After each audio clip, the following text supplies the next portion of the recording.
I'm trying to buy just a couple snacks.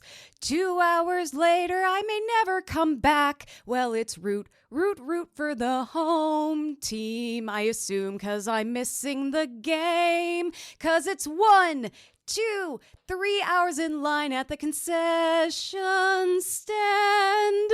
Welcome to Whining About Her Street, the women's history podcast where two besties with breasties whine about women from history that you probably haven't heard of, but def should have, and take out their petty grievances on local baseball teams. I'm Emily. I'm Kelly. I assume that recently happened. It did recently happen. It was our local like minor league baseball team is the Honkers, because go Geese, and it was like the most packed game that I think they've had all season, maybe like ever. Yeah. I did hear from one person that they were like ready for maybe 100 people and they had like 1,000. So holy crap. It was really crazy. I went to get like something to eat, like a hot dog and burger for me and egg. I was in the line for over 2 hours. That's insane. I would have just been like, no, fuck you. Here's the thing. I should have fucking given up. I should have just left, but I hadn't eaten all day. And the game wasn't going to be over until like maybe 10:30. Oh, wow. The game started at like 6 or something. And it was like, okay. Yeah, I was like, I'm not waiting 4 hours to eat. And then like I'm halfway through the line. Okay. And someone hands me a voucher for $10 off of my concession stand purchase, which makes me feel like I have money that I have to use now. When really those people were just like, I don't want to fucking wait in line anymore. Well, at a certain point, it was like gambling where it's like, I need to get something out of this. Like, I need to make it count. This needs to mean something. And I became very good friends with the other people in line. I also want to give a shout out to Misty, who was one of my line buddies. And I told her about the podcast and she followed us on YouTube. So Misty, if you hear that, you're a good person. She was waiting in line for food for a bunch of other people. Some of those people had some very specific requests that maybe did not vibe with a minor league baseball concession stand. That's interesting. And we're all trauma bonded now. So it's great. I did get to see the fireworks at the end, which was like, I'm like, if I don't get to see the fireworks, yeah, I'm going to hit someone. Oh, yeah. Well, like, I'm going to start throwing hands. I'm going to throw hands. It's one of those, like, hopefully, yeah, by then they could have figured it out. If, like, yeah, they're causing people to miss the fireworks. Yeah, it was so wild though. And again, it was one of those things I really should have just given up. But I had a pretty good beer buzz going on for the first part of the line. And then the second half of the line, I was just like spiteful. Yeah, you were just like, it's that like the sunk cost fallacy of like, I've been here too long. I can't back out now. 100%. It was a sunk cost fallacy. I made it happen. I got my hot dogs and burgers and fries though. And were they tasted good? They were good. I mean, yeah. Concession stand. For concession stand, yeah. But they tasted of victory. That's what I was gonna say. It's like it's extra good because you weathered through the trauma to get them. Well, and it was also really nice. So from a less petty standpoint, there are all these people in line. We have all been waiting for hours. And we're all kind of like in the same, but like we're like, should I just give up and leave? But I was going to get food for other people, but I've already been in line so long. Da, da, da.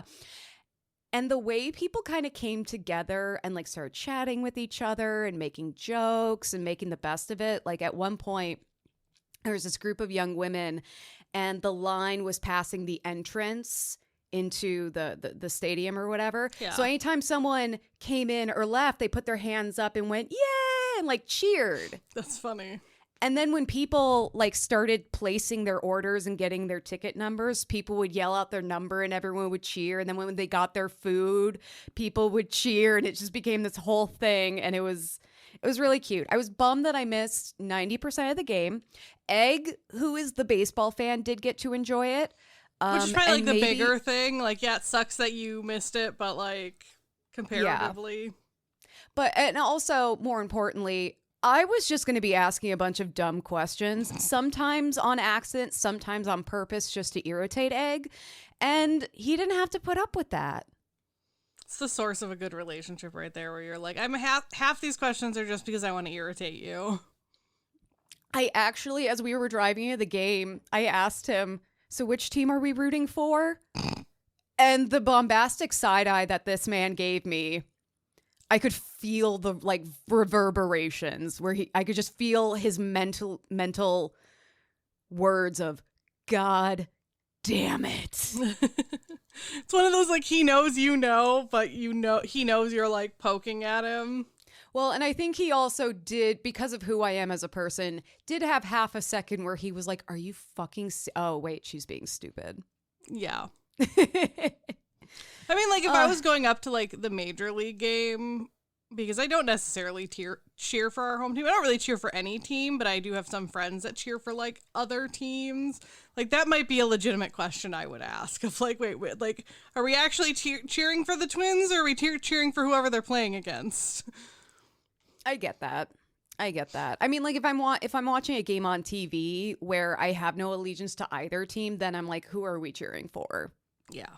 Or I'll ask what the other person is cheering for, and I'll cheer for the opposite team, because then it's more fun. Like, yeah, exactly. I don't have a stake in it. Yeah, you're like, I don't actually care. But that's so funny. I just want to give a shout out to Misty, who was my line buddy. She was a real one, and I of course, when you're in line with someone for like 3 hours, you end up talking about your women's history podcast because it's like the only interesting thing about yourself. And she subscribed to us on YouTube. So Misty, if you hear this, like, say something on Instagram, give us, shoot us a message or something. I hope you're doing well. Hopefully you're not stuck in another hot dog line. I never again. I even told her in line, I was like, you know how sneaking food into the movie theaters, like, you're not supposed to do it, but as long as you're not being super obvious, like, no one actually cares. I'm like, I'm sneaking in food to every subsequent baseball game now. I'm not doing this. Never again. Yeah, or at least, like, if you sneak in food and then you're like, oh, I want a hot dog anyways because maybe only the 100 people they thought would show up showed up, you can do it. And if you don't, then you brought your own food. Yeah, or even eating beforehand would have been a good idea. It was a very busy day. I was only home for like minute periods between going and doing things. So. Oh, really? Yeah, because in the morning, I took the dogs to like a dog event down at Shields, and they had a lot of fun, and they got lots of love and pets, and they were very good. How do you find out about these things? I got home, met up with my friend Caleb, and then we went out and saw the new Jurassic World movie, which was fun. I mean, like, I'm here for all the dinosaur action. I don't even care if it's a good movie, which, of course, they know because they're going to keep making these. And then I got home from that, and then Egg came and picked me up to take me to the baseball game. So that must have been like yesterday night? Yeah. Okay. I was like, this must have just happened, because when I talked to you Saturday morning, you said you hadn't seen Jurassic World yet. Yes. Well, and I've seen all of the other movies in theaters except for the second. Because I was too young and they haven't done a re-release yet. Yeah. So I was like, gee, if this is like the one that I don't see in theaters, like, I'm going to be kind of pissed because there's no excuse to not have seen it in theaters. I mean, I would have gone with you to see it in theaters. It was more of a scheduling thing. I was like, oh my God, where did July go? Oh yeah, trust me, I've been having that same thing. I would see it again though. I would 100% see it again. Fortunately, it doesn't have a scene like in the second Jurassic World where I started full body snot heave bitch crying because of the brachiosaur. Same. They went away from that. Well, and I'm not a fan of like the like big dinosaur that's like the main supposed to be like bad guy that's a dinosaur. I'm not. I think they pushed it too far. And so I'm not a fan of that because I'm like, it's not really a dinosaur anymore. That's where my stance on that falls. Like, the rest of the movie was great. I don't like the D-Rex. That is basically my stance. Wait, have you seen it? Yeah, I texted you on Friday that's what my dad wanted to watch when I was up there. Oh shit, that's right. Duh. That's right. No, and like I actually liked it, and I only say this, yeah, like in a dinosaur movie it felt like a little off, but one of the reasons I love these dinosaur movies is because they're basically monster movies, and the D-Rex was a good monster. Yeah, I guess. It kind of reminded me of Cloverfield a little, and I've always been a really big fan of that monster design. Well, but yeah, it was a very different... They definitely like pulled out a lot of like the stuff that's going to make you nostalgic for the originals. Like they did the sweeping panoramas of stuff, and like the way they shot the movie was much more like the original Jurassic Park. Yeah. But yeah, I just wasn't a fan of the D-Rex, and that's okay. It felt more like a callback to Jurassic Park: A Lost World. Mm-hmm. And I think that's what it was supposed to do. Yeah, because like, is it as good as the first? Absolutely not. But nothing is gonna be. Like, if you want it to be as good as the first, you're already setting yourself up for disappointment. But it was just a bunch of people stuck on an island with dinosaurs trying to survive. I'm like, that's all I want. That's it. That's all I want. Exactly. That's all I want. So I enjoyed it. And we got some dinosaurs that we haven't seen in the franchise. Like, well, and some of them were like weird hybrids, and... which is nice too. What? Like some of them are supposed to be like mutated hybrids between dinosaurs, and that was kind of cool. Yeah. And I mean, that's something that they obviously explored a lot more in Jurassic World and like the games and things like that. So that was fun. I had fun. Also, I want to give another shout out. So in the theater where Caleb and I went, there was a kid, and I assume he was on the spectrum, just kind of based on how he was responding to the movie and interacting with the people around him. Obviously, I'm not a doctor. I'm not going to make assumptions. But when we entered the theater, he yelled, "Welcome to the cinema." Oh my God, that's fantastic. And I was like, at first I thought it was someone being sarcastic because we were like a little late. Yeah, you were like, oh, someone's being an asshole. Right. Like, oh, yeah. Which is just more about what I expect from other people. But as we're watching the movie, I can hear this kid, and he's banging his seat. He's clapping. He's like yelling out. And, some people might find that kind of distracting, but it was also appropriate for what was happening in the movie. He wasn't just like randomly yelling and babbling. Like, he was right there with us, and like when the bad guy got eaten, he clapped, and like when it was like appropriate. Yeah, and it's like fun. When this one character was in danger, he's like started like banging his seat, like, yeah, like he's probably like stressed. Yeah, and I'm like, I'm there, I'm covering my head, I'm, squirming around in my chair, like I'm also experiencing this movie, and it was really cool. I don't know, like just to have that kind of community experience in a movie theater. Well, and to not have someone get like mad at this kid, that's like, that was also, that's also a bonus. Yeah, and it's just like, okay, this kid is having a great time. He is loving this movie. And that just like really amplified my enjoyment of it. And yeah, it was really cool. It was really sweet. It was a pretty packed theater, so that was nice. That's awesome. That sounds like it was a good time. So Kelly, what are you drinking today now that we've fully gotten everything else out of the way? Verbal vomited about Jurassic World. I'm drinking some water because I didn't all day. So that's that's not true. I did drink water, but I'm continuing to drink water.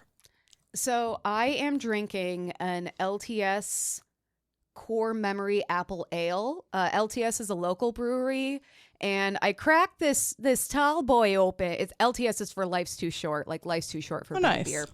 I cracked this bad boy open last night and did not finish it, so now I'm finishing it. I was gonna pour myself some wine, and I'm like, I have a half-drank can of ale in my fridge. That's got to go first. Yeah, you're that's more important. Yeah. I also want to give a shout out when Caleb and I were driving home from the movie. We passed a car where the driver was dressed up as John Hammond. and we started screaming. I wonder if it was intentional or if they just like happened to be wearing that outfit. It looked very intentional. Okay. Yeah. So I want to give a cheer to all of the like really cool people that I met yesterday. Cheers to the dog foster people and the people who let me pet their dogs and let my dogs hang out with them at the dog event. Cheers to the kid in the movie theater, the John Hammond cosplayer. Cheers to Misty, and cheers to all the other poor sons of bitches who waited in that line. Yeah, I know. I need to start going to more stuff, clearly. That's a terrible clink, but it's a can, so that's what we do. Yeah, that here. was I wouldn't even have called that a clink, but sure, we'll be generous. It was more like a thunk. Yeah. Here, let's set up a poll online. Which onomatopoeia does this sound most resonate with? No, I kind of felt like I was in one of those like pad commercials yesterday. You know where they show women who are like, oh, they're doing sports and then they're helping their community and then they're out at the club and they're doing this and like they're just doing an insane amount of shit and it's framed as they're doing it in one day. Yeah. And, the whole idea is like, don't let bleeding out of your bit slow you down. And I'm like, that's kind of how I felt without the bleeding. That's funny. I felt very active in the community. It was great. Well, that's good, though. So, Kelly. Yes. Who the fuck are you whining about? I am whining about a woman who became known as George Sand. It's a very masculine name, but we'll get there. Okay. I think I have not looked at your notes. I think I saw this name in the notes, and I was like, George would be a cute, like, gender-neutral name. Like, Charlie's become a gender-neutral name, George. Oh, yeah. Because, like, Georgina, I don't know. Yeah. I mean, I definitely, yeah, exactly. Like, it could be shortened for something, or it could just be George. Yeah. So tell me all about George. Okay. So we're starting this story in Paris in 1804. How dare you? Born Amantine Lucille Aurore Dupin, which I'm like, yeah, I might shorten my name a little bit if that was my full name. That's a hell of a name, though. I really like Amantine. I'm like, I don't know. I'm a fan. French, you got that one right. That's a name that takes up space in the room. That's a name where, like, you sit down at the table and you need an extra chair for the name. Right. So she was born into a fancy-ish but very complicated family. It's fancy on one side. So her dad was a soldier in Napoleon's army who had, like, connections and was from, like, an aristocratic family, so from wealth. But her mom was a commoner. Scandal. Especially back in 1804. Dun, dun, dun. This is like some Alamta Goose shit. Right? Going way back. Yeah. They didn't have a lot about, like, her dad or her mom. Like, when I was looking, they listed, like, her whole lineage, but I was like, I don't super care about that because I didn't recognize any of the names. If I was like, oh, she's related to this person, I would have kept it in. But she was from an aristocratic family on one side. That's kind of what we need to know. Her dad did die when she was fairly little, just 4 years old. And until she changes her name, I'm going to refer to her as Aurora, because that's what most books refer to her as until she changes her name to George. So okay, just to like signify the transition. Yeah, as they, awesome. I think I might have skipped around between Aurora and Amantine, but that's what I kind of went with because it was like there was nothing that specifically said like she went by this until like George. So I was like, okay. If the name sounds like she should be a Disney princess, you know who we're talking about. Exactly. So she was actually primarily raised by her father's mother, so her grandmother, Marie Aurore de Saxe, or the Madame Dupin de Francois. Actually, it's like Francois. I don't know. I don't know how to pronounce French. No one does. So yeah, she was raised by her aristocratic grandmother in a house in the village of Nohant, which is in the French province of Berry, which just sounds very nice. And she would still like see her mother, but she spent like the majority of her time with her grandmother. But that means she kind of bounced between these like rigid rules of being a high society aristocratic young lady and her mom's more like commoner bohemian lower class lifestyle. I love the idea that her mom's kind of a hippie. So, yeah, just keep that in mind as she grows up, because she does kind of grow up to be a pants-wearing contradiction with no chill for other people's gender norms. So, all right. But that's more on that later. And the one thing I thought was interesting is even though it was said like her grandmother was really strict, they must have had a really good relationship, because when she was 17, her grandmother would pass away and she would actually inherit like the estate. Oh, and go on to live there for the majority of her life, and that estate is now actually a like museum to George. So that's kind of interesting and cool. Love that. So roughly a year after her grandmother would die, she would be about 18 years old, and she would marry to this baron dude whose last name was Casimir. Spoiler alert, not a match made in heaven. Not not fantastic. And they would go on to have 2 children, Maurice and Solange, which both of those names pretty cool. However, being, 18, 22-ish, Casimir very much wanted her to like stay home and do boring wifey things and be a mom and like, the traditional especially like he's a baron, so he's from that wealth too, and they were very much more traditionalist than a lot of other classes, and so he very much was like, hey, like you need to fall into your role, and she was very much like, no, like that's not who I am or who I'm going to be. And so she just left. Like she took her kids. She took her 2 kids and just left him and went to Paris and started over, like full on, got a divorce, got full custody of the kids, and was like, I'm done with you. Which, holy shit, good on you. Well, and at that age, and especially considering the class dynamics and the gender dynamics, good for her for kind of having the sense of self and the wherewithal to be like, this isn't working for me. Yeah. I mean, I wonder if too, like part of that I wonder if it's part of it is like she had the wealth to actually be able to leave him. Yes. So that's also, I'm sure, like, a huge I do part think of it. that was probably the benefit of being an aristocrat and probably having her own estate and stuff, is that she could afford to leave him. This is no longer sparking joy. I'm outie. Exactly. And this is when she would literally put pants on. So at this time, Amantine was one of the many notable 19th century women who would choose to wear male attire in public. So the reason it's notable is because in 1800, this is specifically to France and actually Paris specifically, but in 1800, the police chief of Paris actually like made an order requiring women to apply for a permit to wear male clothing. So like that happened all over the world, happened in Paris.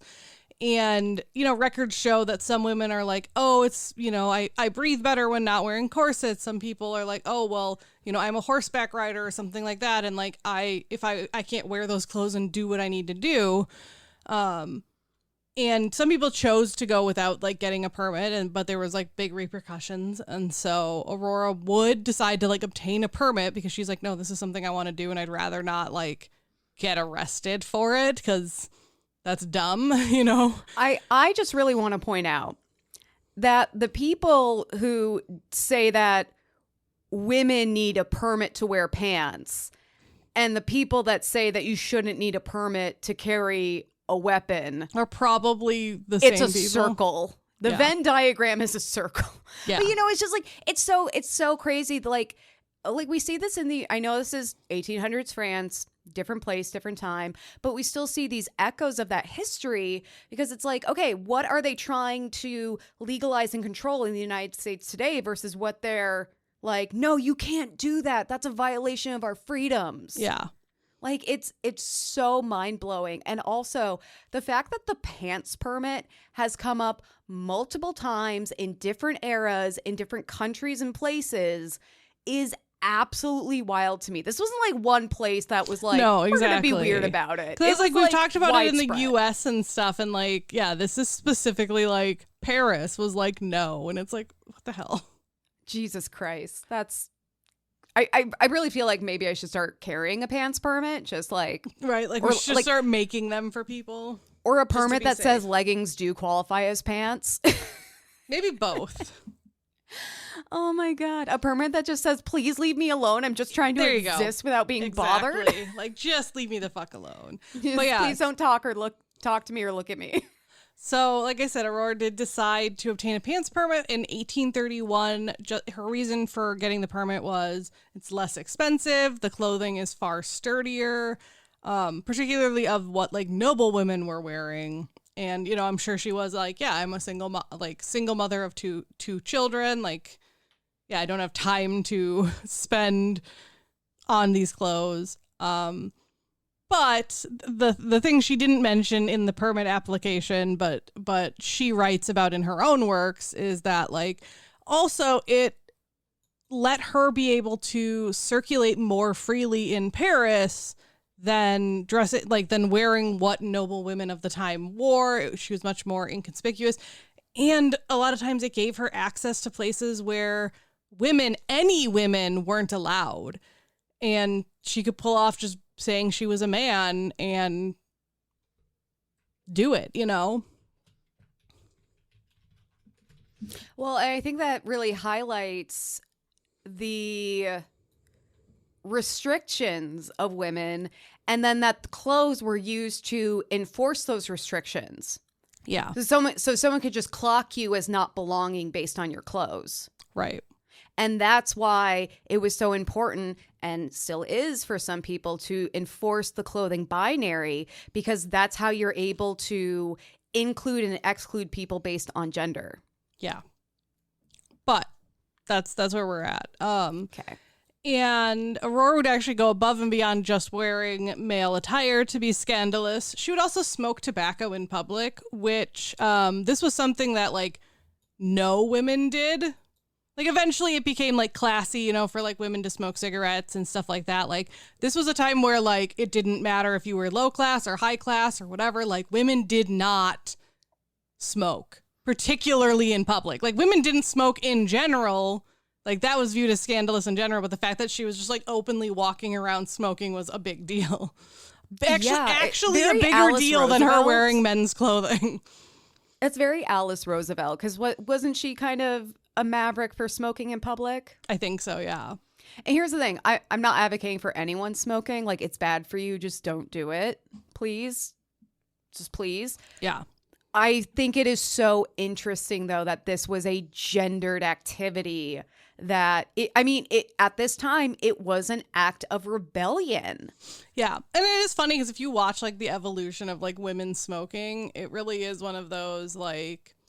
And then it became fashionable because, like, some of the noble women were doing it, you know? like... Well, and then women... Just, like, this whole thing. Smoked. And then it was, like, gated by how much money you make, which is ridiculous because you'd think it would be the actual other way around of, like, the poor people are smoking, but at least I know in some countries that wasn't the case. Yeah. And then in the United States, at least, smoking cigarettes was seen as, like, that's what women smoked. Like, that's very effeminate. And then it wasn't until they were marketing cigarettes towards men, and like that's where we get the Marlboro Man. Yeah. And it was like towards working class people who had maybe 15-minute breaks and just need something that they could pull out light and go for. Yeah. You know, instead of like, oh, I got to roll in, I got to do a whole thing. Like people didn't have time for that.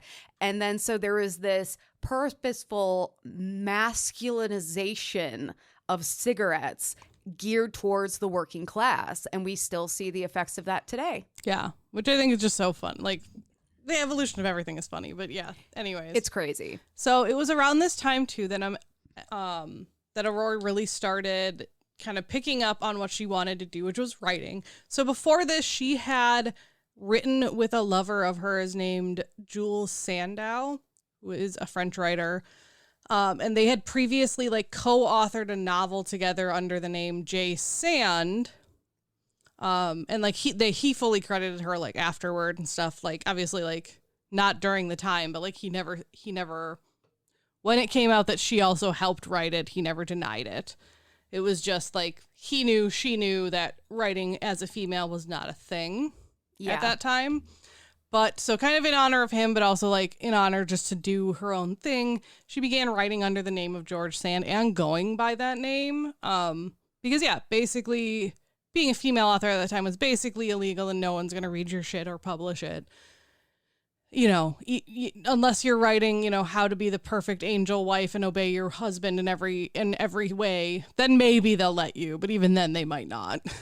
Yeah. Writing under a masculine nom de plume for women was very common. There's even a short story about like what if William Shakespeare was a woman?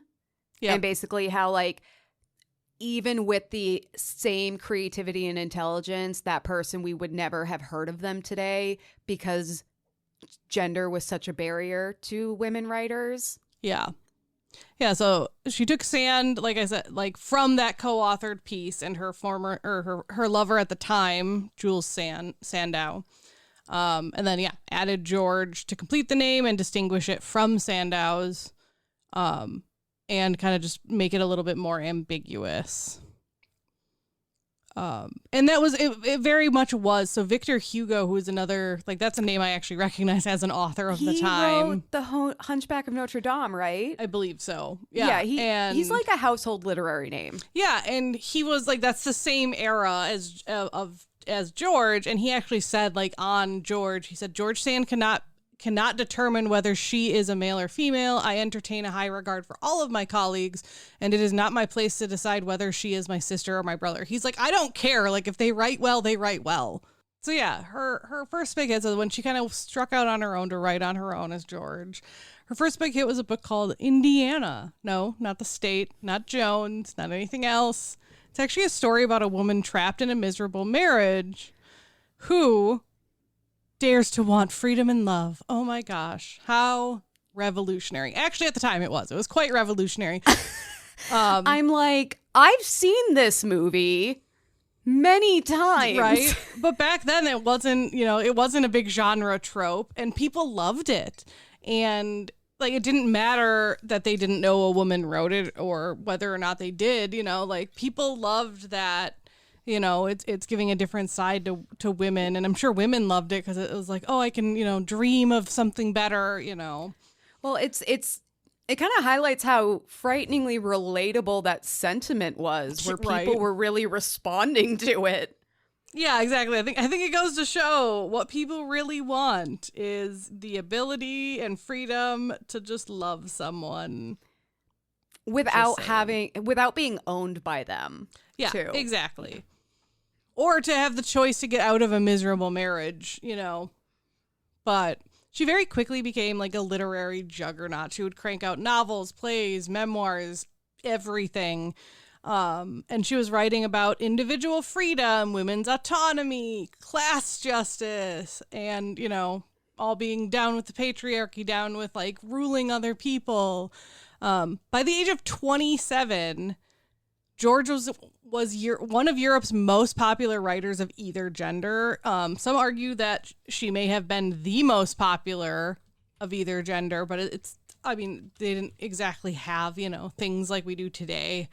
But she was very, very popular, up there with Victor Hugo and Honoré de Balzac, which is like another English writer. Honoré de Balzac. Yeah, that person. Yeah, that's a name I remember, and who knows why? I wonder. But yeah, so she people are saying she was more popular than them in the 1930s and 1830s and 1840s, and would remain popular basically her entire time writing and beyond. Obviously, at some point it fell off because I've never heard of her, but whatever.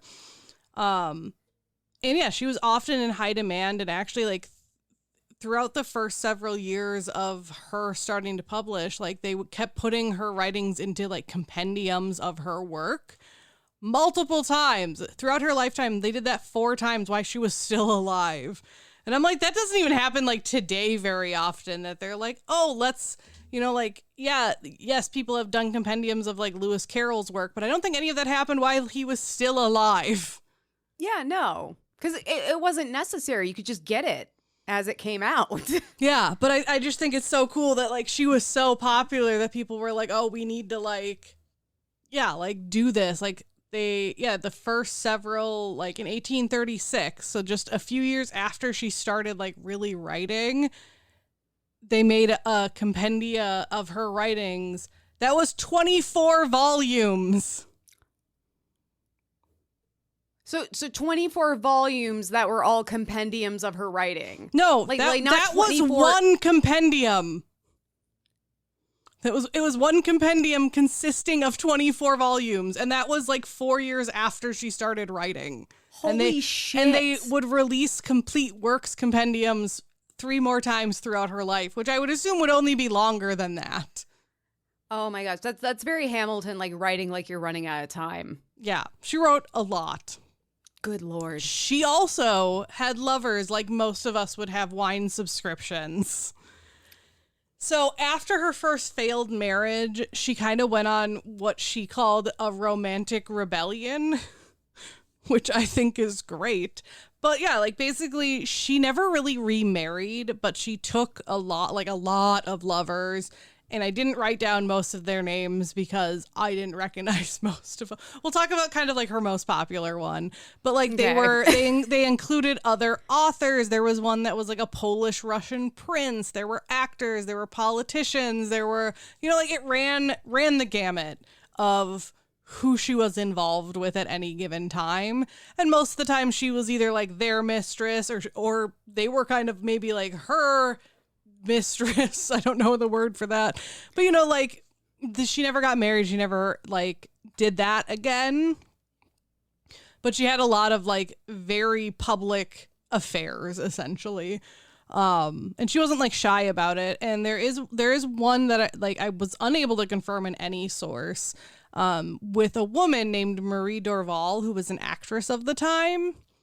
And we know that like Marie was going to be like the lead in a play that George wrote, and the play did not go well, so it ended up only like running for like 7 like runs or like 7 nights.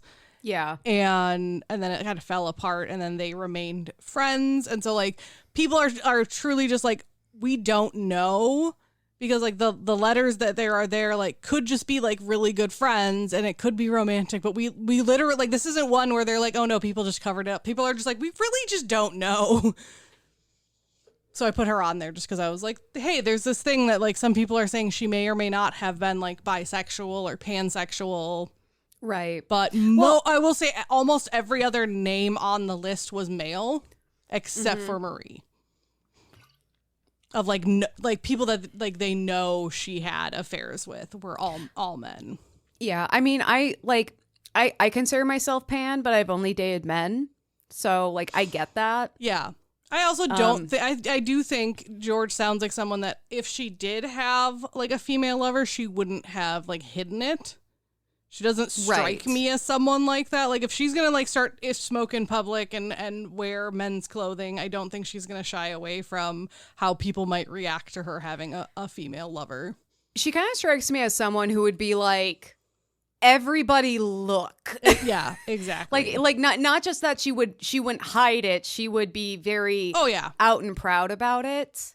Yeah, and I think it would show up in her writings too, which it didn't as much, but I don't know. There's no way we can know. I just wanted to throw that out there that it could have been a possibility, but no one's really sure. Mm-hmm. So I mentioned I would talk about like her most famous affair. So her most famous affair was none other than pianist Frédéric Chopin.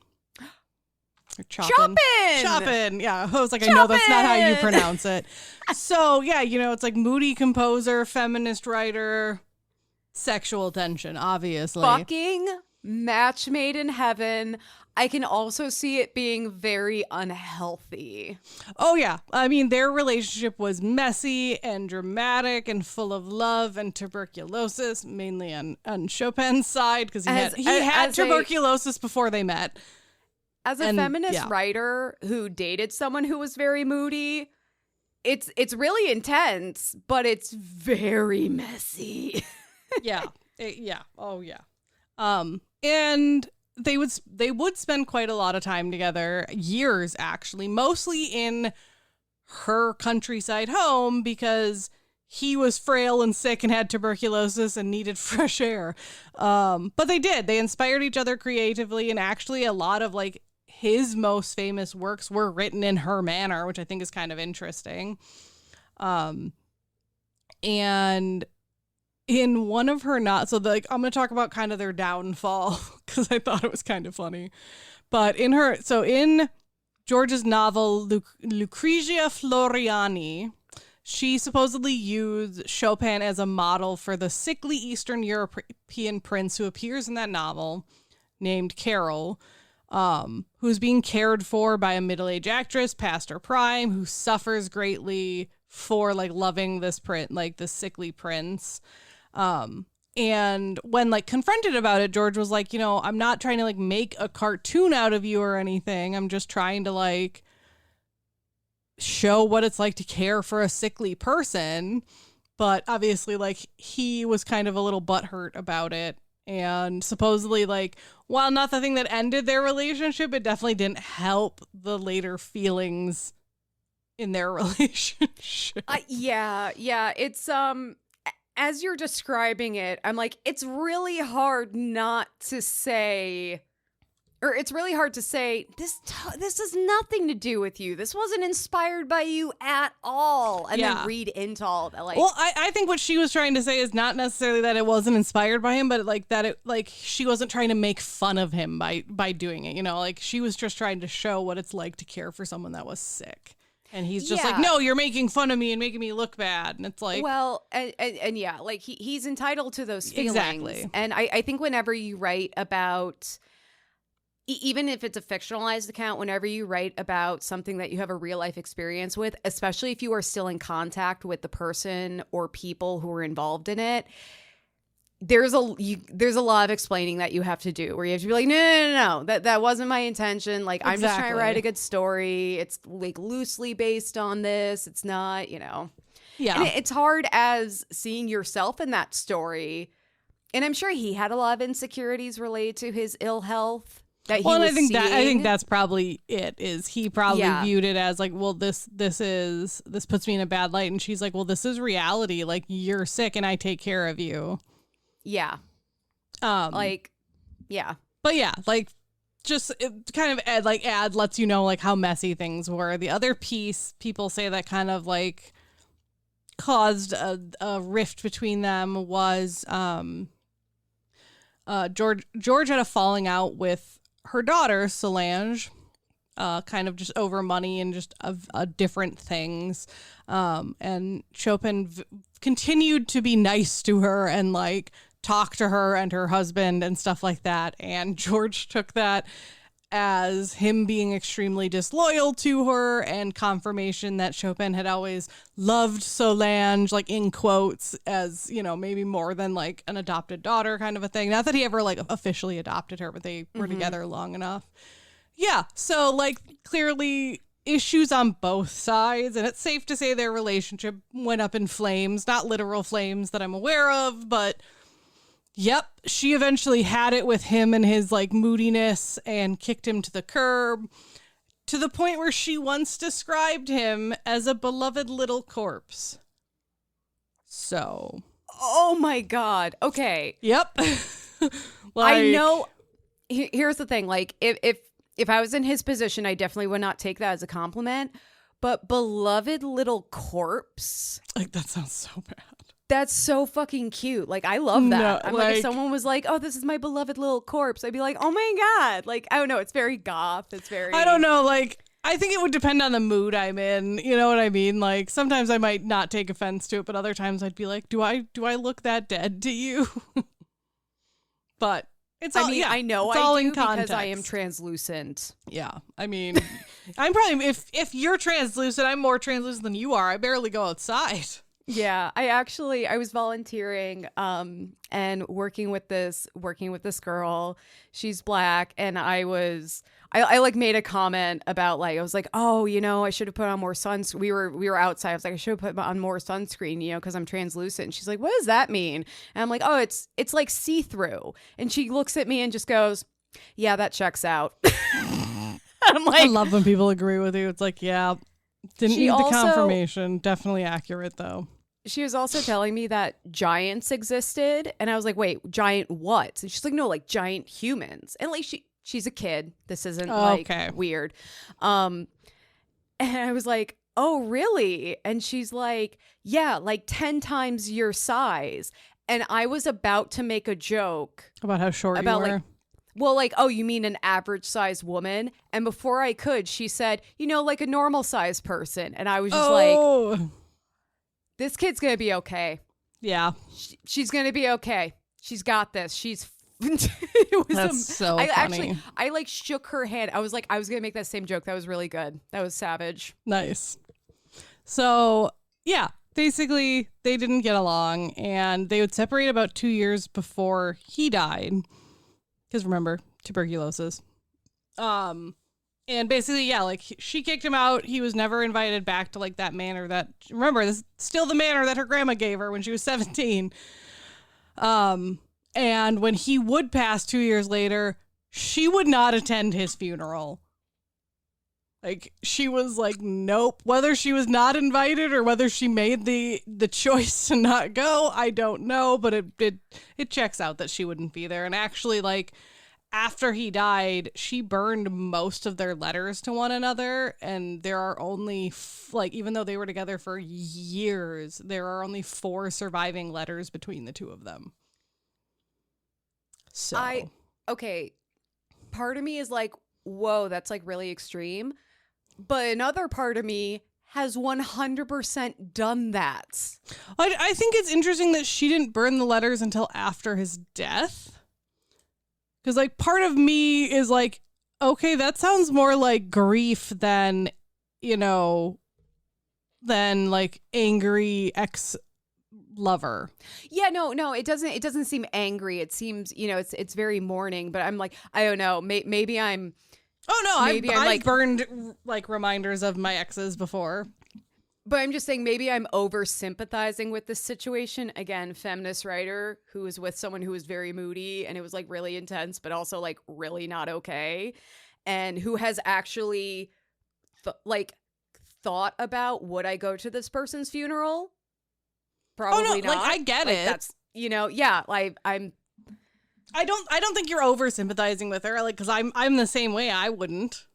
Okay, I just think it's interesting that she did only she did have some surviving letters and stuff. I'm not saying anything bad about it. I'm saying it makes complete sense. Oh yeah, no. And again, this is why I'm glad we're having this discussion, because yeah, it's not like fuck him. It's more just like there are a lot of complex and contradicting feelings involved in there. And I do think it's interesting that she didn't burn those letters until after he died. Exactly. It's like a final stage in like the grieving process. Right. Because she does strike me as someone that would burn them out of like anger. Yeah, she's fiery. Yeah, exactly. So beyond the romantic drama, George was also very politically active, which doesn't surprise me, like given what she writes about. And so in 1848, she supported the French Revolution. Not surprising. She was not afraid to speak the truth. And actually, she started her own newspaper during the time out of like the workers' cooperative on that side. And she was a member of the provincial government in 1848 and issued a series of like fiery manifestos. Yeah, like she was doing shit. And during this time, which is interesting, during like the revolution and stuff, in December of 1849, she would meet Alexandre Monsieur, one of her friends would like basically invite him to come to her estate for Christmas, and they would fall passionately in love, and he would become her lover and companion and secretary, which I was like, that sounds weird, but I guess that makes sense. And they would stay together for the next love language. for the next 15 years, actually. So, like, even though in the middle of all this stuff going on, the revolution and stuff, you know, she's finding love in new places. You know, I mean, really, she's proving that women can have it all. They can have a career and relationships. You don't have to choose. And be part of the revolution. Like, a rom-com would be coming for her, being like, oh, you put so much time into your work. Don't you want to find love? She's like, oh, no, I've found love so many times. Yeah. I have a Rolodex of love. Get out of my face. So in December of 1851, while many Republicans were imprisoned or went into exile after Napoleon Bonaparte's coup d'etat, that's where we're at now, she would actually remain in France. Because holy shit. And she actually didn't get in prison. She didn't get beheaded or anything like that. That's where I thought this was going. Yeah, I was like, yeah, I knew you were waiting for it. She maintained a pretty ambiguous relationship with the new regime. Like, she didn't fully, like, yes, she wrote a lot of manifestos and stuff, but kind of once the coup d'etat happened, she just like, they kind of ignored her and she kind of ignored them, which I'm very surprised about. But she did actually work kind of behind the scenes to negotiate pardons and reduce sentences for a lot of her friends that were imprisoned or in exile. So, like, even though, like, she wasn't necessarily directly challenging Napoleon or anything, like, she was still working kind of against him to, like, free a lot of the people she knew, which I think is really cool. So, kind of as she's getting on in years, she ended up writing a lot for the theater because she had lived quite a life and was having some financial difficulties. She would even, like, in the little village she lived in Nohant, she would, like, exercise some functions as a village doctor because she had studied anatomy and herbal remedies, like, throughout her life. Yeah, and it was crazy. But she would never, like, stay, like, she stayed there often because that was her manner, but she would travel often in, like, throughout France and different places and abroad, and actually would go and reside in Palaiseau together with Monsieur, her lover, for a couple months, where she would tend to him as he was very, very ill. And it was just like a place for recovery. And so she went and stayed with him, which is very cute. She definitely has a caregiving personality. Like someone being sick and needing help is not a deal breaker for her, but everyone has their limit. Caregiver fatigue is real. Well, and I think it's like, as long as they appreciate her, I think she's willing to, like, do a lot more. And I think that was the problem with her and Chopin, is that, like, she was willing to be a caretaker and he didn't fit whatever needs she needed him to fit. Yeah.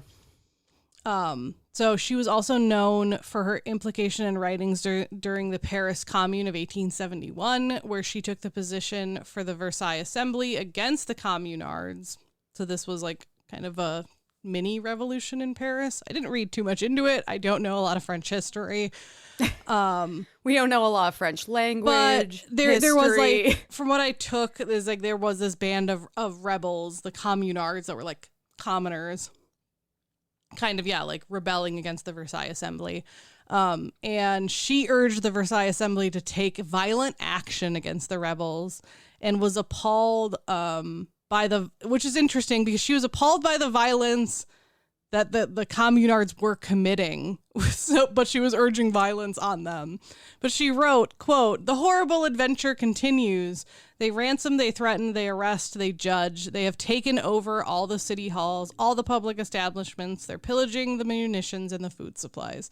And I think what she was saying is, like, they're being violent, and so you should be violent back. I think she basically was calling out the, like, Versailles Assembly being, like, too lenient, of, like, hey, you're kind of letting them do this. Like, yeah, they're already being violent. You need to be violent in return. And this is a philosophical debate that we are still dealing with today. Like, how do you confront violence? Exactly. And again, I think this goes back to our point. She's definitely the lady who's going to like burn your shit on your front lawn. Yeah. So George would die in Nahant on June 8th, 1876 at the age of 71. She was buried in a private graveyard behind the chapel in that area. And there was apparently plans in 2003 to move her remains to the Pantheon in Paris, but there was a lot of controversy over it. So as far as I found, like, that didn't happen. Yeah. Which I think is kind of funny. But, like, she was a very controversial figure at her time. People hated that she wore men's clothes and smoked in public and spoke her mind. But she did what she wanted to do. She was defiant and passionate. She wrote over 70 novels, 50 volumes of correspondence between her and other people. And yeah, like took many different lovers and, you know, was a very passionate person. There have been many people that have written about her or have been influenced by her work, including Virginia Woolf, George Eliot, and Charlotte Bronte. Like they've all made mentions to her or having been inspired to her. The last thing I want to talk about is like, is a note on her gender. Okay. Because like there are people that are probably going to come out and be like, well, maybe she was transgender. Or non-binary. We don't know. There's a full spectrum of gender out there, y'all. My guess is non-binary because so she treated her gender ambiguously as well. Like literally even in her own writings. In some of her first person memoirs, she includes like language that is similar to like modern explorations of gender ambiguity. Obviously, they didn't have the language for it back then, but occasionally she does write of herself in a male persona when writing about her own experiences and identity, and occasionally like would use masculine terms. However, when she wrote an autobiography of herself, particularly of like her youth, but throughout her whole life, she would describe herself as a girl or woman and use she, her, and call herself la Mademoiselle Aurora. So it's like she would alternate between masculine and feminine. People that knew her really well, like friends and peers, would also alternate between masculine and feminine depending on situations. Like even the few letters left from Chopin basically address her kind of like gender neutrally, either as Sand or as George. However, they both refer to her in feminine pronouns and call her like the lady of the house, or when they're talking about their domestic life together, they both tend to use feminine pronouns. So my guess is, yeah, she was probably gender fluid when there wasn't something known as gender fluid at the time. Right. You know what I think is interesting about this, and why I'm really glad you're covering this person, is we are so used to seeing gender in the binary. And anything outside of that strict binary is kind of somewhere in the middle. But we forget that people are complex. They contain multitudes. They contradict themselves. Like, okay, I'm a woman. Biologically, that is my gender. That is my identity. I have gone by guy names. When I got confirmed in Catholicism, I chose a male saint because I was, I didn't identify with some of the submissiveness of like female saints and that kind of thing, and it's like, if someone's like looking back on my life and they're like, her saint name was like Frank, and she wanted to, it's like, and she dressed as a boy and got mistaken for a boy when she was a kid, and I can see there being ambiguity, but I'm here and I get to say like, I'm a woman. Exactly. I'm a female. My gender is a woman. My pronouns are she, her. But there are plenty of people, but even I, having like a really strongly rooted self-identity that's rooted in being a woman, am kind of flexible, Yeah. And I think this is a really good example of that.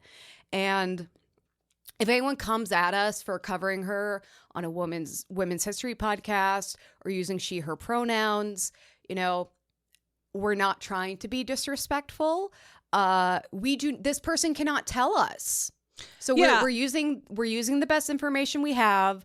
I really appreciate you like covering the discrepancies and the confusion feels so negative, but you know, just not confusion, but just like that we don't know. And yeah, I chose she, her because like I said, in a lot of like in her autobiography, sometimes she uses masculine, but her like one of her core autobiographies, she used feminine pronouns, which is why I went with it. Not because we're a women's history podcast, just because there is no record of her ever using like they, them, because that wasn't a thing back then. And so I defaulted to kind of what she tended to use more often.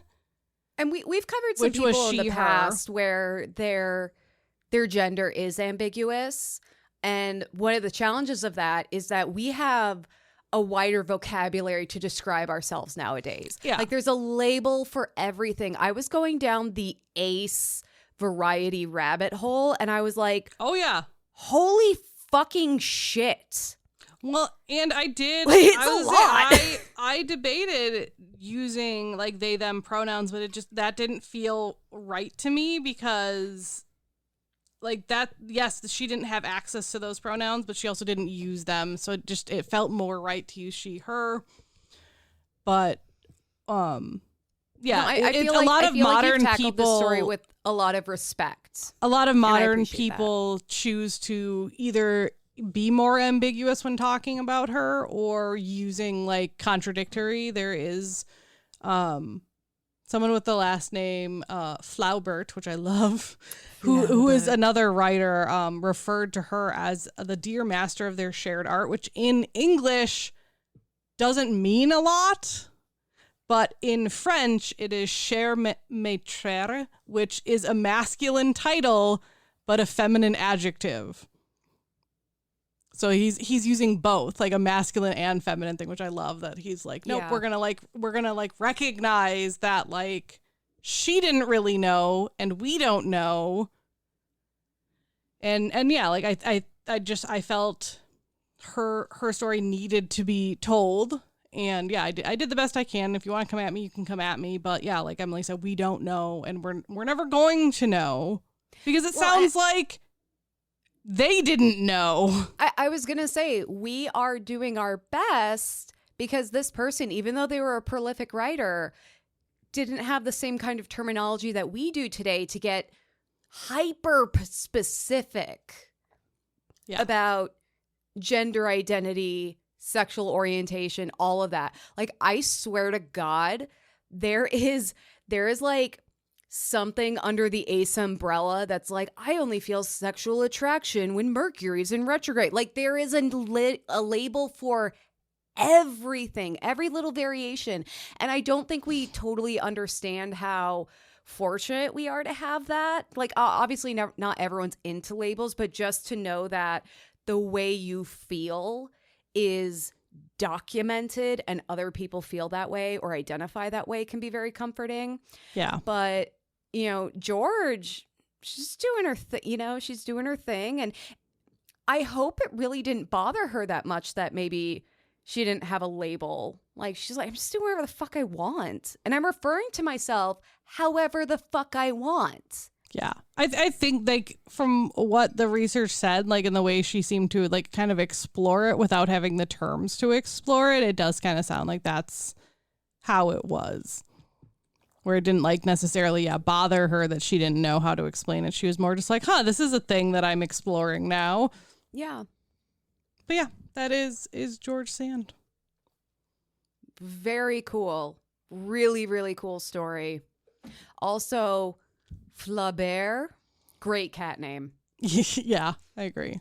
It's spelled Flaubert, and I'm it is spelled Flaubert. That is the name I want to see the vet tech struggle to pronounce when my cat's appointment is up. Oh, your cat would definitely get called Flaubert at least once, and it would I be wouldn't correct glorious. Them. I would never correct them. I'd just be like, this is what we're doing now. Yeah, like, yep, my cat's named Flaubert. Yep. All right, Emily, who are you whining about? So I have been in like brat summer girly mood. So I decided to go back to my roots as a swimmer, and I am whining about Aileen Riggin, or as I'm affectionately titling, Swim on Aileen. Oh, swim what I mean. Oh, I love that. So Me everything. it's parody, so you can't sue me. Ba-na-na-na-na. Okay. So it's summertime, which means hot weather is driving us into the water. While we can't take you to the pool, unfortunately, because that would actually be really fun, we can talk about a woman pool who party, made the wine pool party. Wine pool. I mean, I'm here for it. I'll show up. I won't pay for it. I won't sponsor it, but I will be there at a certain time. And if other people show up, I'll be like, yeah. So we can talk about a woman who made the pool and the water her absolute bitch. Hell yeah. Aileen Muriel Riggin was born on May 2nd, 1906. She was born in Newport, Rhode Island, and in the early 1900s, it really wasn't common for girls and women to learn to swim. When there were like shipwrecks and other sea and lake tragedies, Yep. overwhelmingly it was women who died because, one, they didn't learn how to swim, two, their clothes were like anchors that just took them to the bottom. Well, they had so many layers and stuff. Yeah, it was. I'm like, I was tubing the other day, and I was trying to swim in some deep water in my chacos, and I'm like, this is hard. And I'm a good swimmer, you know? I can't imagine wearing layers upon layers of like fabric, and then you don't even know how to swim, so it's like nothing's going to help you. So these are still the days of like elaborate swimming costumes consisting of heavy skirts and bloomers and like, you know, the stuff that your great grandmother drowned in. Oh yeah. But with Aileen growing up in the seaside city of Newport, it would make sense for her to learn to swim. But that's not where she learned to swim. What? Her father, who was a U.S. Navy paymaster, don't know what that is, don't care, moving on, was stationed in the Philippines. So 6-year-old Aileen learned to swim in Manila Bay. Wow. And she took to it like a fish to water. Nice. Like, honestly, childhood dreams. Also, if you can learn to swim in open water, especially the ocean. Oh, that's crazy. You're good. You're good. Nothing can take you. When I went to Costa Rica this last year, we were kind of doing like some body surfing in the waves and like jumping in the waves at some of these beaches. And there was a wave that fucking knocked me on my ass, and like my horizontal body just started flipping around. And I was like, I don't actually know which way is up. It took me a minute to get my bearings back. And I'm like, I see how people drown now. Yeah, it's scary. That was fucking scary. And I'm very comfortable in the water. But, you know, the rip currents, the tides, it's like, it's a living being. The ocean, exactly. really. Like it is, it's not, you're not just you and yourself in the water, because the water is its own entity. 100%. 100%. So she's living my childhood dream, because that would have been like the coolest thing in the world for me. Eventually, the Riggin family settled in Brooklyn Heights, New York, where at 11 years old, Aileen became a charter member of the Women's Swimming Association, or the WSA. Fancy. So the Women's Swimming Association of New York had been founded in 1917 by Charlotte Epi Epstein, which I love Epi. That's very cute. And she is the only Epstein that I have any time or energy for. I may have to cover her in a future episode, because she was also like a super cool swim girly, but this isn't her story. So Eileen's first coach with the WSA was Louis de B. Handley. Okay. The letter B, full stop, Handley. Don't ask, I don't get it. So he was a double gold medalist in the 1904 St. Louis Olympics, which I'm pretty sure the archer that I covered a while ago. Yeah, I feel that like was that the was Olympics she competed yeah. in. So that was cool. So now I remember swimming in high school, and there were swimmers and there were divers. Okay, it's a swim dive team. You got the swimmers, you got the divers. Never the two shall meet. We only ever interacted at meets or team events. Us swimmers were totally in awe of the divers who threw their bodies and twisted around in the air only to enter the water with nary a splash. Or God forbid with a huge splash, because that just looked so fucking painful. Yeah, exactly. And then you're like, oh my God, are they okay? Yeah, that's how our team was too. It's like you couldn't do both. You did one or the other. Yeah, this is body recovery. And yeah, especially the girls' season and the boys' season, for swimming and diving, it was at the same time. You could not do both. Right. So it looked less exhausting than swimming for us swimmers, but we all knew that none of us had the guts to even attempt a simple pike position. And this is something we talked about with our diving teammates, where you're just like, yeah, it's like, you guys are so brave to be able to do that. Well, and I'm kind of envying that you guys get to hang out in a warm pool beforehand, and you don't have to sprint your ass across the pool. But also, I could never fucking do that. I couldn't even do a basic dive off of a diving board. I've fucked up my back way too many times. Can't do it. Aileen, on the other hand, went full road to El Dorado and declared, both is good. Nice. In 1919, at 13 years old, Aileen took up diving. So because there was a lack of facilities for women, she practiced in a tide pool on Long Island. Jesus Christ. So, okay. Admittedly, I do not know a lot about the ocean, okay? But I always thought tide pools were fucking shallow. I did too. I was like, I thought they were very shallow. You could reach your hand in and touch sea anemone shallow. Yeah, or is it when the tide comes in, it's deeper, or is she diving off the tide pools into deeper ocean? I have no idea. I did spend too much time trying to figure it out, and then I was like, this is not important to the story, Emily. Stop trying to understand tide pools. It's only minimally important to the story. We just need to know that they existed in the story. Yes. So a brief stint studying ballet at the Metropolitan Opera also gave Aileen the flexibility and artistry she needed to perfect her diving. Yeah, I could see that. The body control that ballet gives you being very helpful in diving. And so she's into swimming. She's into diving. She's into ballet. And not even a little she took a ballet class once when she was 3. She studied at the Metropolitan Opera. Okay. Right. Yeah, exactly. So I want to take a moment to give a shout out to her super supportive parents and all supportive parents out there who wake up at the crack of dawn to shuttle their kids to and from athletic events, bake in the hot sun while tater tots attempt to chase the ball across the field, and become so noseblind to BO because they've spent so much time in gyms that their noses have shut down in self-defense. Oh, yeah. My parents did it with my swimming. I genuinely do not know how they put up with it, because I'm like, I didn't even want to be at those fucking meets. Oh, yeah, especially the ones where it was you're there at 6 a.m. and then you're there all day. Oh, I mean, there were away meets where it was a whole weekend. That's your whole weekend. Yeah. You're not home. Ugh, it was just awful.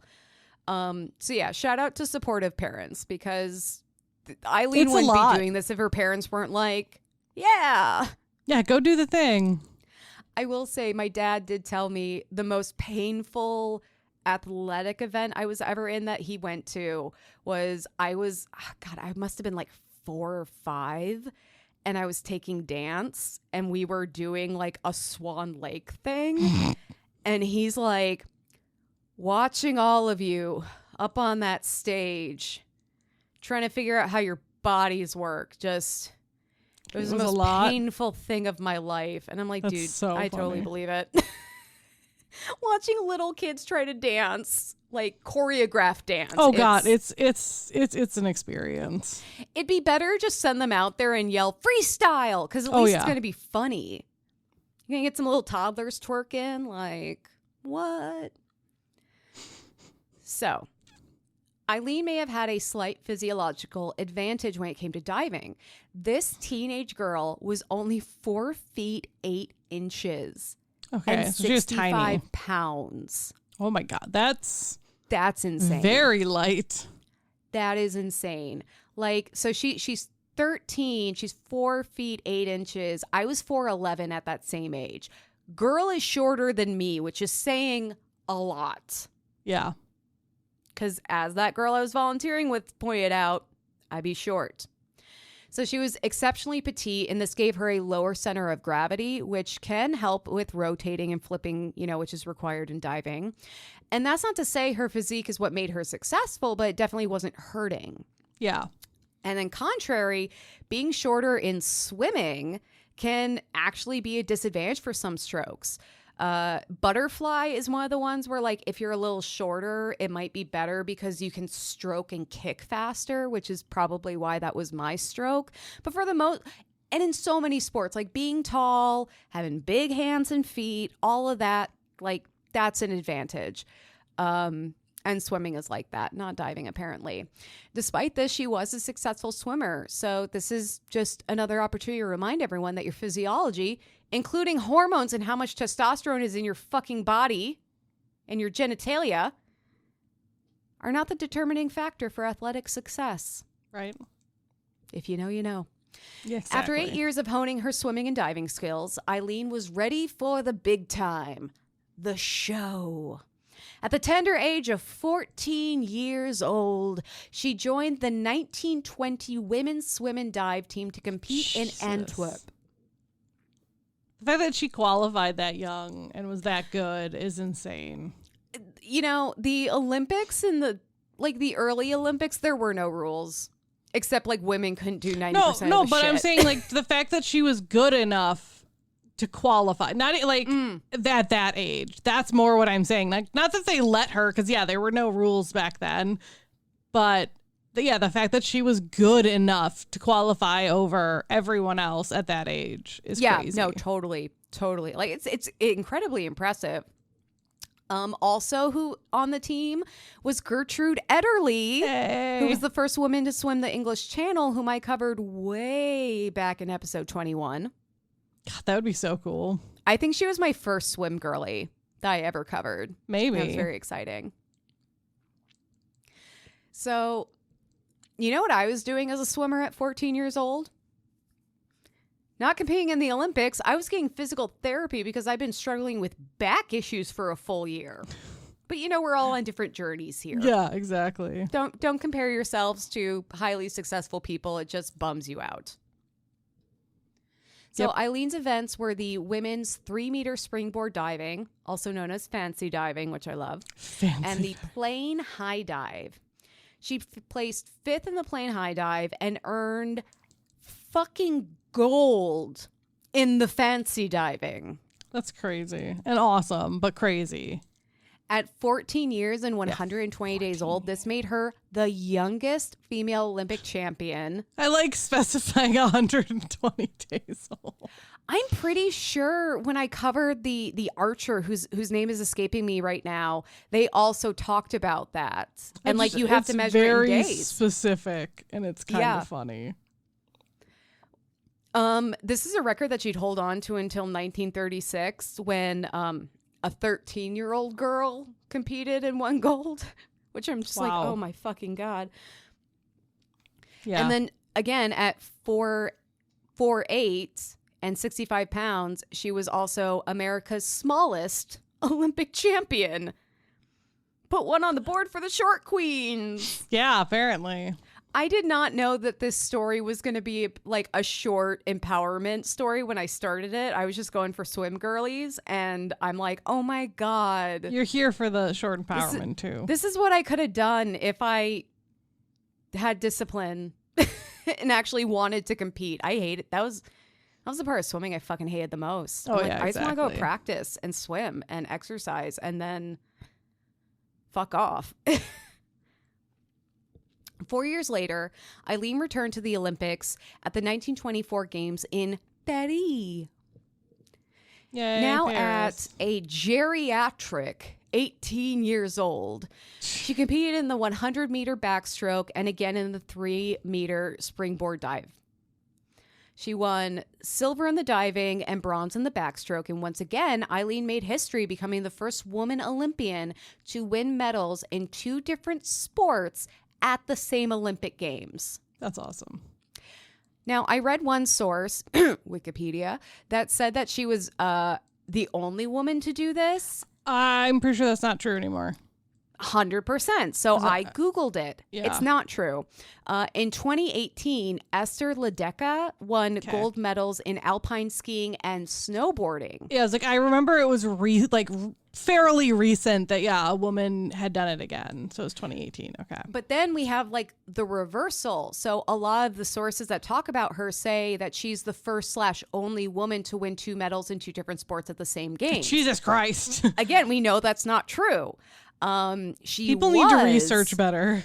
What she was the first woman to win gold medals. There we go. In 2 different sports at the same games, which is fucking badass. Like, I'm not trying to take anything away from either Well, and of I these guess women. maybe because is swimming a winter sport or a summer sport? Summer.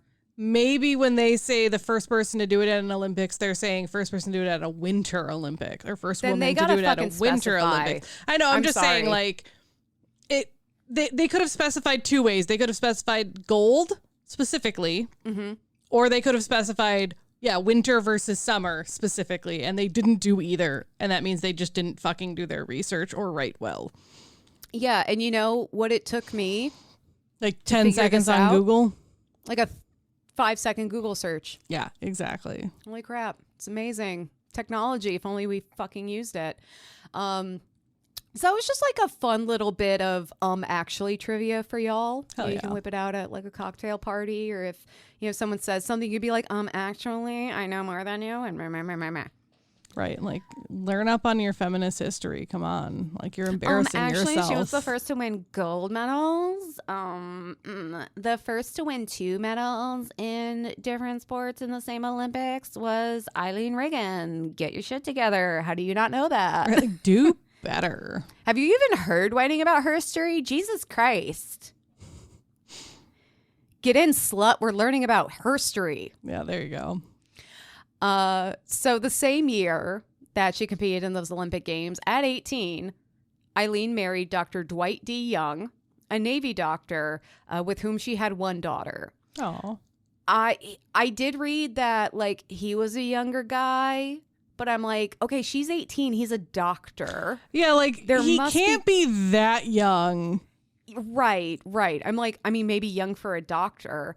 So as I'm doing this research, I'm kind of waiting for the other shoe. Yeah. The other shoe was not what I expected. Tragically, Dr. Young was killed in World War II. Oh no. Which fucking tragic. That is Just very sad. Absolutely just fucking awful. And she's so young. And Yeah, to like lose she's your a widow. partner. It's just it's really sad. That's not how I thought this was going to go. She would later marry a man named Howard Soule, taking his name, which is why she's sometimes referred to as Aileen Soule or Aileen Riggin Soule. I just said Aileen Riggin because it's just easier for me. So with Howard, she raised 3 stepchildren, her own daughter, and 2 other biological children that she had with Howard. So they had like a big happy family. Yeah. They're doing a little bit of a Brady Bunch. Nice. So in addition to Eileen's Olympic victories, she was a member of the Amateur Athletic Union, or the AAU, through which she won 3 national springboard diving titles in the outdoor championships. She won the AAU 3x220 meter freestyle relay and 1 diving title and 3 freestyle relay titles in the AAU indoor championships. Nice. So she's like beyond the Olympics. She's regularly competing and regularly Doing slaying. well. Yeah, exactly. She is like, leaving doing people in very her well. wake. That's awesome. Aside from competitions, Aileen also found professional success in swimming and diving.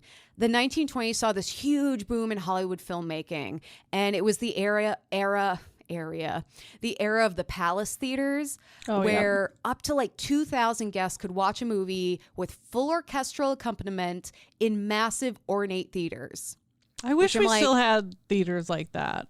I want that. It'd be so cool. Like, I I understand want why that. not every theater is that way, but it would be cool. Like, if, you know, we have those theaters you can go and get dinner and a show. Like, they should have some that have, like, the full orchestral accompaniment.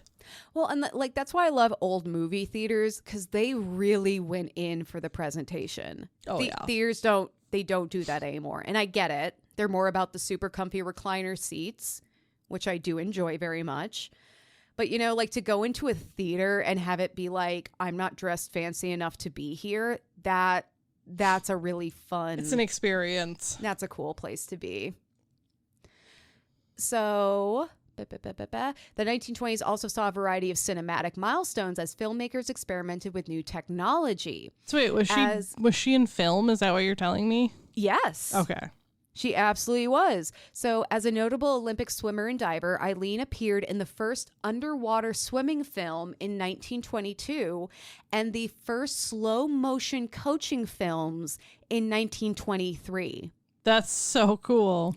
So like, you know, it's like if you're trying to learn to swim or learn a good technique, she's being filmed doing all these things underwater and in slow motion. So the instructor can point out like, oh, her legs are like this. Her arms are doing that, you know. That's so cool. Fucking crazy. I'm like, I didn't know they could do slow motion in the 1920s. I didn't either, I guess. My Like phone I'm can just do sure that it's now. not the same, like it's not as slow as like the slow motion capture they do now. But like any version of it is cool. Like Yeah. that they were able to And do then that back then. underwater, I'm like, Yeah. how? They had a hard time filming fucking Jaws because of the water, and that was in the 70s. Although mechanical sharks aren't as cooperative as Olympic champions. Yeah, exactly. Like it was probably a lot easier to just be like, hey, can we redo that? And it's like, yeah, Yeah. of course, sure. She also had a few minor roles in Hollywood films, such as a dancer in Roman Scandals and a skater in 1 in a Million. Like, swimming and diving was her bread and butter, but she was just like a very athletic. Yeah, like a lot of person. things that like you need very good control over your body. Yeah. And what I think is cool about her is that she had these other aptitudes and training that benefited her swimming and diving. Because I'm Yeah. like, oh no, I swam and none of that translates to like any other sport. I'm like, it doesn't make me good at basketball or dance. Makes Yeah. me good at not drowning when a wave kicks my ass. So during the 1937 Cleveland Exposition, or the World's Fair, Aileen starred in the first Aquacade, which was like this big dance and swimming show. Okay. Yeah. Okay. That's cool. Yeah, which I'm like, oh my God. And I love it. Like, you know, this is a time when Olympians are not capitalizing on their success as athletes. No. You know, there's no cereal sponsorship. Nike's not calling you. No one's coming for you, babe. Yes, it's not the way it is now. Yeah. Subway doesn't give a shit about you. And she is able to parlay that into professional success, which was very uncommon, and especially for women athletes at the time. That's so cool. In 1957, after Eileen's second marriage to Howard, she and her husband moved to Hawaii, where the couple lived happily for 25 years. And I'm like, for a swimmer like her, Hawaii just seems perfect. Oh yeah. Well, especially since she was like, remember, taught on open ocean. Yes. Yeah, that seems perfect. Yeah. In 1981, Howard died, leaving Aileen widowed for a second time, That's sad. which sucks. She would spend the rest of her life living in Waikiki, and as Aileen aged, she helped found the Hawaii Senior Games Association. Like, Aw. she never stopped. That's amazing. During her life, Aileen was recognized for her achievements, being inducted into the International Swimming Hall of Fame in 1967 and serving as Grand Dame of the Swimming Hall of Fame in 1988, which I'm like, call me the Grand Dame of anything, and I'm I'm here for it. Yeah, I'm loving it. exactly. In the 1984 Olympic Games held in Los Angeles, she was selected to carry the ceremonial Olympic handover flag, which is also known as the Antwerp flag. Did not know that. It's the white flag with all the rings on it. And I'm like, that's cool. Yeah, I didn't know that was called that either. I thought it was just the Olympic flag. I didn't know like it had all these names. Fancy names.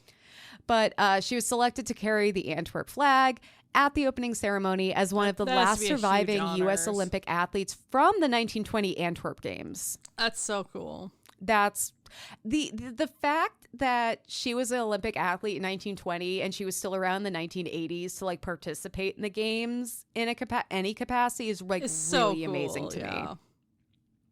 I mean, it helped that she was like 14. Yeah, exactly. Like it does help but, when you're that young. Yeah. She returned to the Olympics in 1996 in Atlanta, this time addressing Team USA as a motivational speaker. Jesus.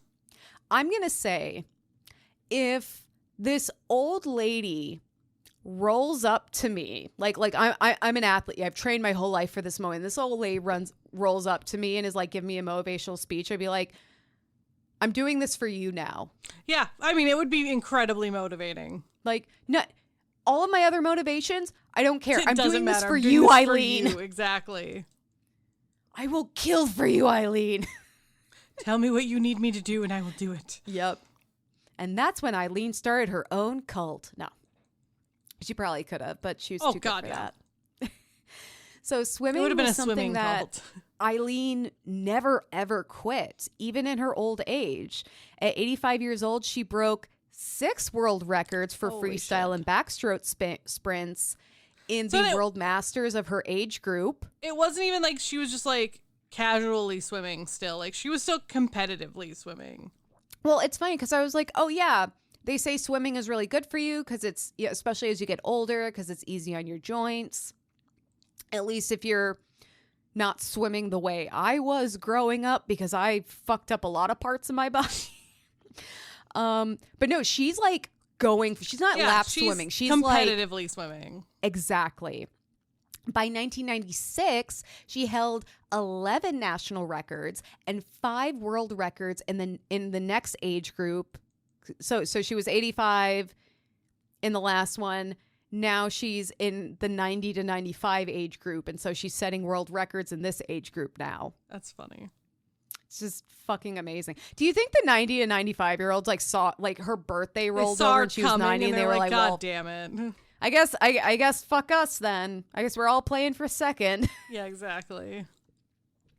Aileen was one of the oldest surviving gold medalists until her death on October 17th, 2002 at 96 years old.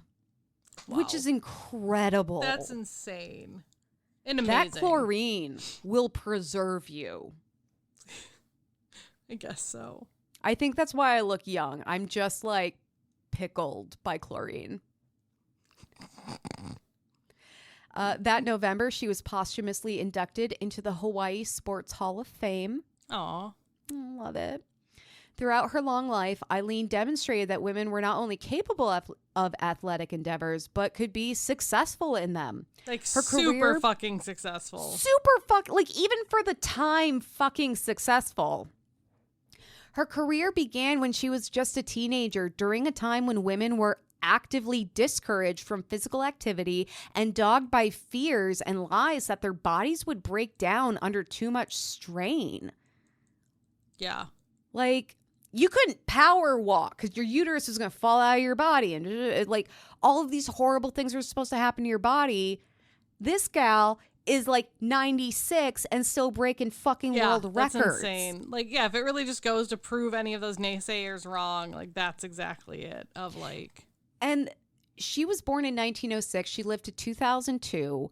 The amount of life this woman saw. Well, and just all the things that happened in those decades. The amount of history is truly just amazing. I mean, the world was completely different by the time she passed away. Instead of listening to those who would discourage her, Aileen listened to her body and her passions.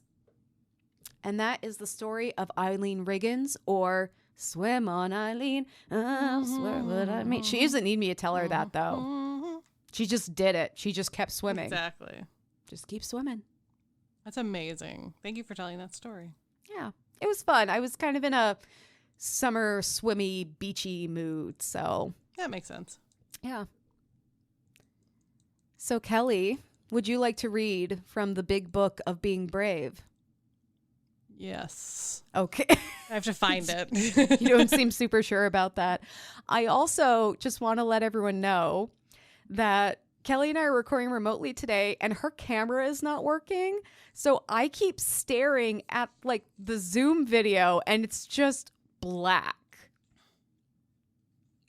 I can't see Kelly at all. Feet? It's a little disturbing because I rely so much on Kelly's emoting to like can let you know where my storytelling vibe is. Yeah, or like, dude, sometimes I make a terrible joke just to see your face collapse. Not today. Not today. I'll have to figure it out because I don't know why it's not working, but whatever. So, day 11. Because last time we talked about feet. Today is your mind. Ooh. What's on your mind right now? Here are the thoughts that are in my head this very minute, because I'm sure you're just on edge of your seat in anticipation. Some guy I'm supposed to know just came into the coffee shop. This chai latte is definitely not the best I've ever had. Why isn't the Wi-Fi working? The guy has a lot of beard hair. A lot. Everything in the body depends on the working of the mind. The brain is the core organ. You can have a heart transplant, a leg or an arm transplant, even a lung. Wait, you can have a leg or an arm transplant? Like, aren't those just prosthetics? I don't know. Okay, sorry. Sidetracked. No, I'm like really confused. I'm like, I've never heard of like leg or arm transplants. Like I've heard of skin grafts and stuff like that, or like, getting a prosthetic, but I feel like you can't take one person's arm and put it on someone else's body, but maybe I just don't know. I mean, like, so your finger can get cut off and it can be reattached if the cut is clean enough, but I wouldn't call that a transplant. No. Oh my God. Anyways, I'm going to have to Google this. I know, right? Okay, I'm Googling. You keep reading. Tell me about Ruby Rubin's plan for my arm transplant. There is no substitute for the brain. Ruby Rubin has given you your brain. Your mind is yours alone. Our imaginations are amazing. Just think, every book, television show, movie, song, piece of furniture, street design, pair of flip-flops, everything was once an idea. Simply a thought in someone's brain. And because your brain is so important, all of your genius math equations, famous quotes, childhood songs, and fashion sense are housed there. It is vital that you protect it. Your mind is a container, but it's a fragile container. So being brave means taking measures to protect it. Things are going to fill it. That's just the nature of your mind. And it's up to you to decide what gets to fill that container. What are the portals to your mind? Your eyes, your ears, those are the places you need to guard. What you hear and what you see will affect your brain and heart greatly. So having wisdom when it comes to intake matters so much. At the same time, your mind can do many things for you.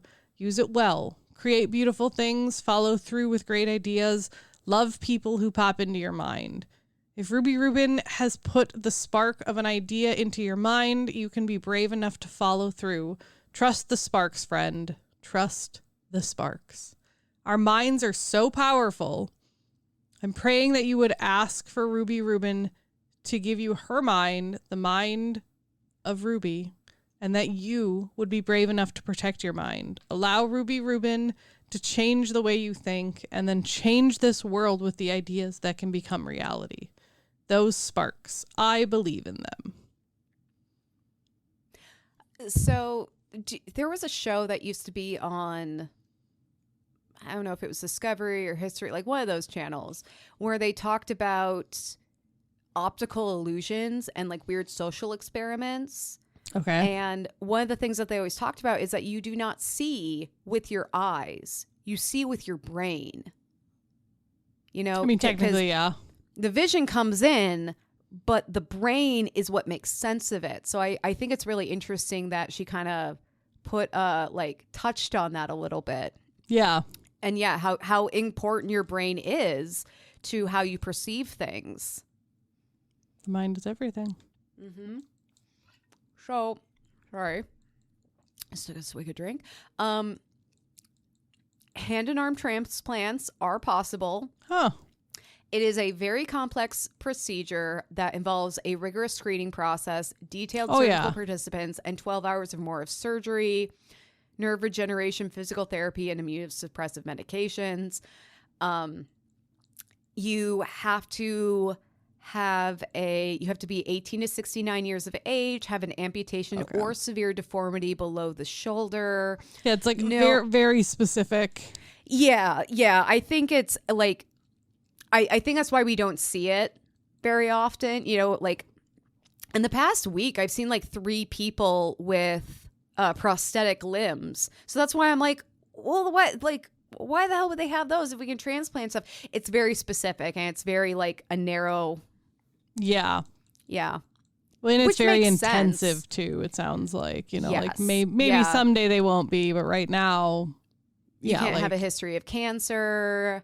Exactly. You have Like to be willing they have to make not sure get you're pregnant. There's like a lot of stuff that goes into it. But yes, hand and arm transplants. It's there a we thing. go.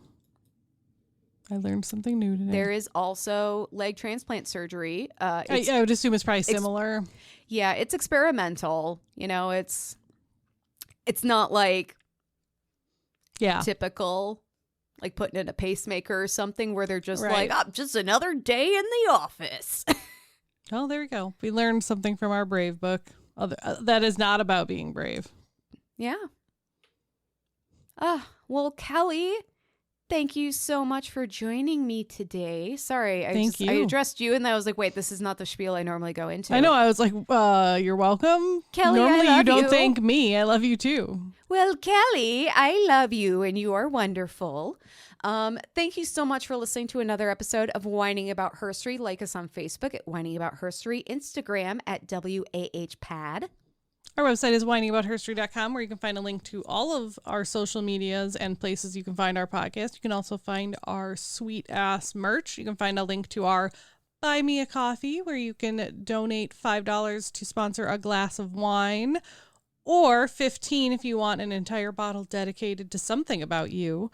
We also have a Patreon where you can donate as little as $1 a month to get bonus content, hangouts every month, not week, and just random stuff we decide to do.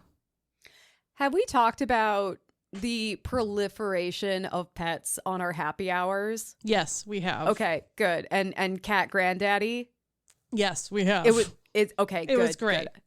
I just want to make sure that those things are mentioned because it's a good time. Yeah, it is. It's a good time. And like I said, we do it monthly, and yeah, that's about it. Well, thank you so much for listening to another episode of Whining About Herstory. I'm Emily. I'm Kelly. Have an empowered day, y'all. Bye. Bye.